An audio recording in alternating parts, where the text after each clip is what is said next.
je crois que c'est une interpellation de nous tous. Nous utilisons des gens de maison à divers niveaux qui ne sont souvent pas déclarés. Et ces personnes travaillent pendant plusieurs années et pendant leur vieux jour, ils ne sont pas capables d'acheter une boîte de médicaments peut-être qui coûte 2000 francs pour les soins d'hypertension ou de diabète. C'est assez triste, donc c'est vrai et que c'est important. C'est pour ça que dans la loi de finances 2023, il est déjà prévu une exonération du versement patronal sur les salaires pour les employeurs qui payent le personnel domestique. Soyez plus explicite. Voilà, pour être plus clair, vous, Monsieur Kweku, vous employez un chauffeur. Selon la loi en vigueur jusque-là, sur la rémunération que vous versez à votre chauffeur, employé de maison, vous paierez un impôt qui est le versement patronal sur les salaires dont le taux est de 4%. Donc 4% de la masse salariale que vous payez. Donc dans la loi de finances 2023, il est accordé une exonération totale de ce versement patronal sur salaire de cette cotisation de l'employeur pour permettre aux employeurs d'avoir la possibilité de payer assez facilement leurs gens de maison sans craindre une nouvelle charge fiscale. Et donc ça, c'est déjà un pas. C'est ce qui est prévu dans la loi. Mais en dehors de la loi, il y a plusieurs autres mesures réglementaires qui sont prévues et sur lesquelles le ministère de l'économie et des finances travaille, de même que la Caisse nationale de sécurité sociale.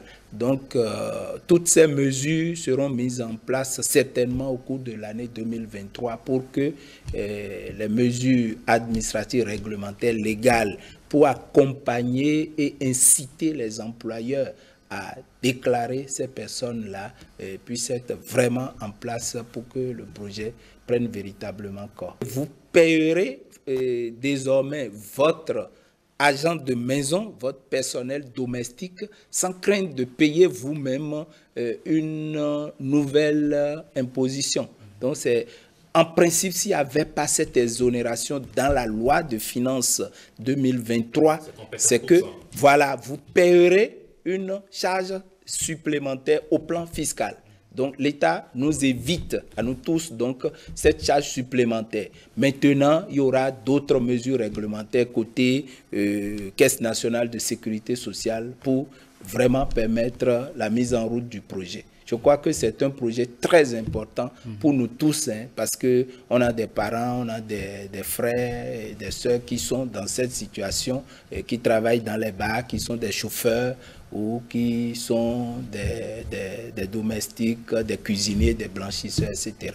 Et les tests existent déjà au niveau de la Caisse de sécurité sociale. Il y a un arrêté qui réglemente cela lorsque vous travaillez, ces personnes-là ne travaillent pas forcément au même endroit pendant 30 jours.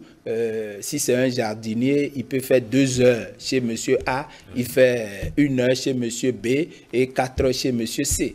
Tout ça est prévu déjà par un arrêté du ministère de la fonction publique, et des équipes de la DGI et de la CNSS travaillent déjà pour voir quel est l'accompagnement technique nécessaire qui permette aux travailleurs domestiques de savoir déjà que le prélèvement pour la cotisation sociale, par exemple, qu'effectue son employeur pour normalement le compte de la Caisse de sécurité sociale est reversé. Parce qu'il y a également ça, il y a des employeurs qui prélèvent les cotisations sociales sur leurs salariés, mais ne reversent pas. Donc, un système transparent qui fait que lorsqu'il a travaillé chez M.